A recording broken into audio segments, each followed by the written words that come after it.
semuanya, Syifa Kennedy di sini.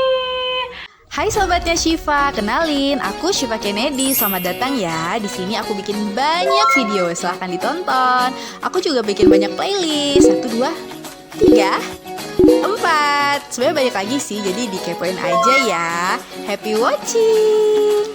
Oh iya, jangan lupa subscribe dan nyalain loncengnya ya, biar dapat pemberitahuan setiap kali Syifa Kennedy upload video baru. Hai sobatnya Syifa, bagi teman-teman yang udah subscribe ataupun langganan, pasti tadi dapat pemberitahuan pas Syifa Kennedy upload video baru. Dan bagi teman-teman yang belum subscribe, silahkan subscribe atau langganan dan aktifin lonceng atau notifikasinya, biar teman-teman dapat pemberitahuan setiap kali Syifa Kennedy upload video baru.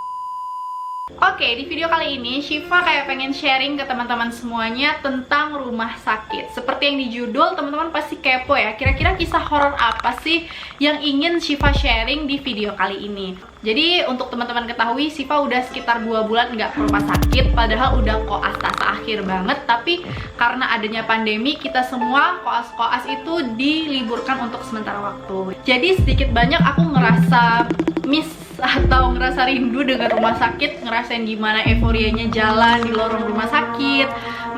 Aku rindu gimana rasanya jaga malam, walaupun banyak orang yang tidak suka jaga malam, tapi untuk aku pribadi aku suka jaga malam, ya lumayan suka lah gitu ya. Dan merasakan gimana ya kehidupan di rumah sakit gitu. Aku sebenarnya rindu dengan hal-hal kayak gitu. Tapi ya karena libur ini, aku pun iseng-iseng lihat di Google cerita tentang rumah sakit dan aku nemu cerita horor yang ada di rumah sakit. Ya, jadi teman-teman jangan bawa serius karena ini for fun aja. Maksudnya kayak sekedar tahu aja, dan itu memang kayak cerita horor di rumah sakit itu udah terkenal banget pasti di kalangan orang-orang yang suka ngepoin gimana cerita horor di rumah sakit, karena sebagaimana kita tahu ya, rumah sakit itu adalah tempat banyak peristiwa seperti bahkan pasien yang kritis, pasien yang meninggal karena kecelakaan dan lain sebagainya gitu. Jadi pasti ada kesan-kesan ataupun cerita-cerita yang pernah teman-teman dengar tentunya tentang rumah sakit gitu. Jadi di sini aku kayak mau sharing aja artikel yang udah aku nggak sengaja baca gitu ya, dan aku ingin sharing aja ke teman-teman semuanya tentang cerita misteri 5 rumah sakit angker di Indonesia. Di sini aku nggak nyebutin nama rumah sakitnya apa, tapi aku nyebutin di sini kotanya aja, dan teman-teman silahkan menebak sendiri. Dan sekali lagi aku mau kasih disclaimer, ini tuh nggak ada tujuan apa-apa. Aku mau sharing artikel yang ternyata tuh banyak ada di Google, dan aku mau sharing ke teman-teman semuanya lewat video ini. Dan komen di bawah kalau misalnya kalian udah pernah ngedengar cerita ini ataupun belum. Oke, langsung aja, keep on watching.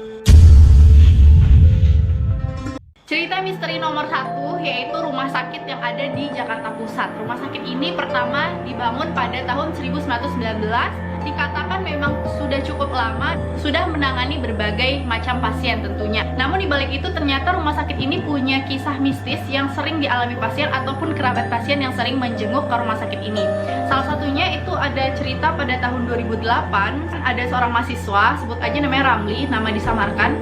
Ketika ingin pulang kuliah menuju rumahnya, Ramli itu melihat segerombolan orang itu sedang berkumpul di pinggir jalan. Terus dia penasaran nih, ada apa gitu. Nah, ketika didekati ternyata ada kecelakaan sepeda motor yang terbilang cukup parah. Nah, saat melihat korban, Ramli pun mengenali korban kecelakaan tersebut, dan ia ternyata adalah teman sekampus si Ramli ini. Dengan segera si Ramli ini pun menolong temannya dan membawa ke rumah sakit terdekat, yaitu rumah sakit yang ada di Jakarta Pusat ini.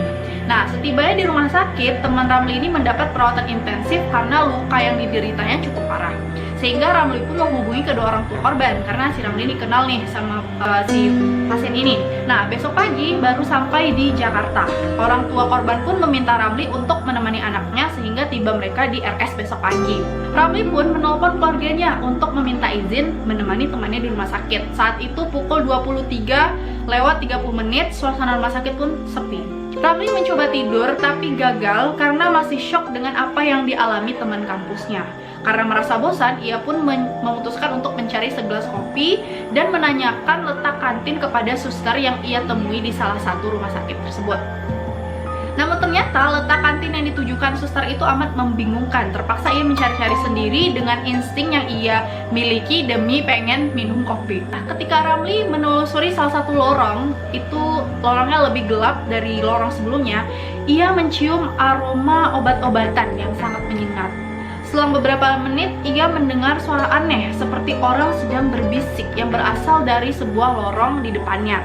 Ramli pun mencari sumber suara karena merasa penasaran, dan akhirnya Ramli mendekati sebuah bangsal. Ya, itu maksudnya bangsal itu kayak tempat nginap pasien tapi yang rame gitu.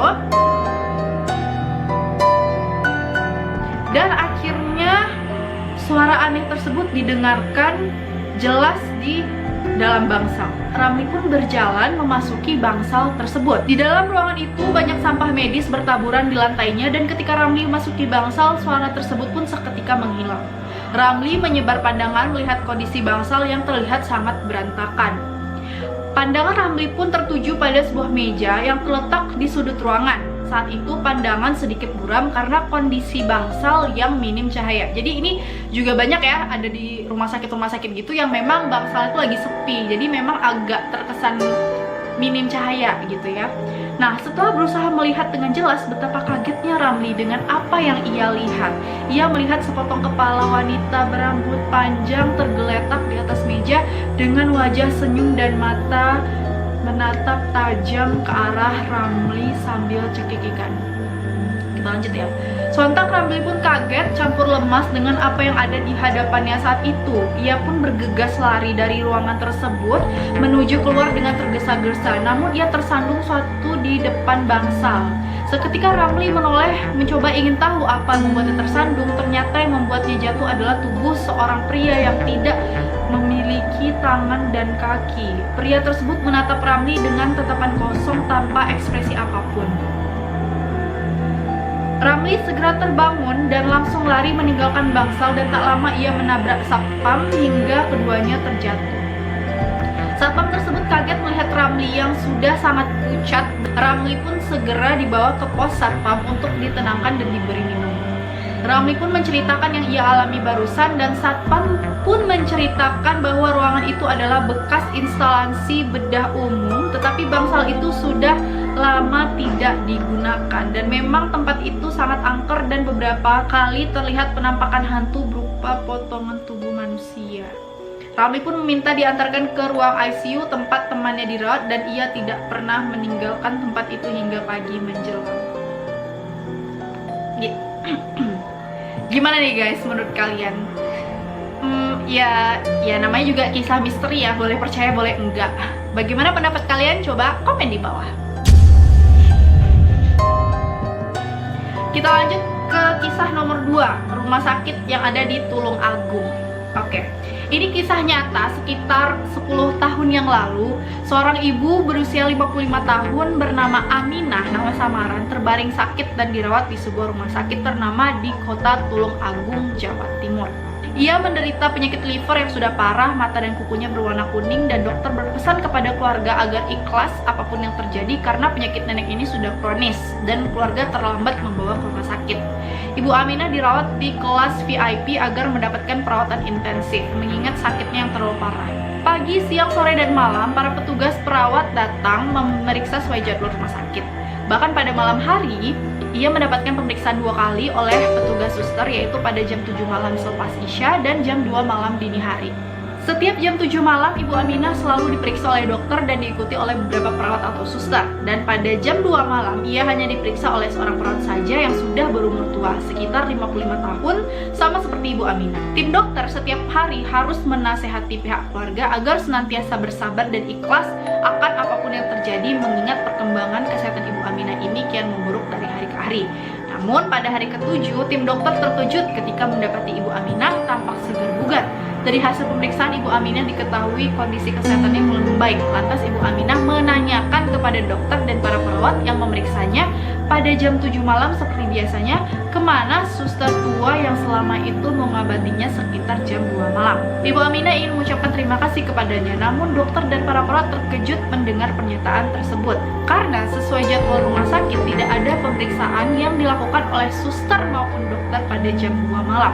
Dan lebih terkejut lagi, di rumah sakit itu tidak ada suster yang berumur sekitar 55 tahun. Semua suster di rumah sakit rata-rata masih muda, bahkan para dokternya pun masih muda, di bawah 50 tahun.